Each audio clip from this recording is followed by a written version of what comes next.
भाऊ आहेत, आमचे निप्पाणीकर सरकार आहेत, दादाराजे आणि सुनील भाऊंनी जे नियोजन केलं आधीपासून ते उपस्थित आहेत। सर्वच मान्यवर व्यासपीठावरती आहेत। आमचे कोल्हापूरचे धडधडीचे नेते आणि हिंदुत्ववादी चेहरा म्हणजे नाना इथं उपस्थित आहेत। त्या सर्वांचंच मी सर्वप्रथम स्वागत करतो। आपण कोल्हापूरकर म्हणून या गोष्टीसाठी पुढे आलं पाहिजे। हा मुद्दा गेले 2 महिने झाले चालू आहे। सर्वप्रथम निर्देशनं व्यक्त केली छत्रपती शिवरायांच्या पुतळ्याजवळ कोल्हापूरमध्ये आणि त्यापासून मोर्चाची सुरुवात झाली। तेव्हापासून आज तगायत अनेक टीका टिप्पण्या मोजकीच लोक करतायत। ती लोक आहेत कोण, त्यांची पार्श्वभूमी काय, थोडासा अभ्यास आपण केला तर समजून जाईल।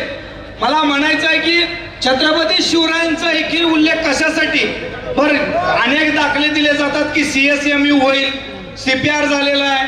अशा साहेब स्थापनेच्या वेळेचे जे रायरेश्वरच्या पायथ्याशी रक्ताचा अभिषेक करून ज्यांनी महाराजांच्या पिंडीवर आपल्या महादेवाच्या पिंडीवरती स्वराज्याची शपथ घेतली आहे त्यांचे मावळे आज व्यासपीठावरती उपस्थित आहेत। मग हे सगळेच लोक आलेले अविचारी आहेत का? आणि जे मोजकेच लोक आहेत जे हा मुद्दा मांडतात तेच खूप मोठे शाने विचारी आहेत का, असा प्रश्न विचारायची वेळ आली। अशाच नवनवीन अपडेट्ससाठी डिजिटल कोल्हापूर चॅनेलला सबस्क्राइब करायला विसरू नका। आमच्या फेसबुक, इन्स्टालाही नक्की फॉलो करा।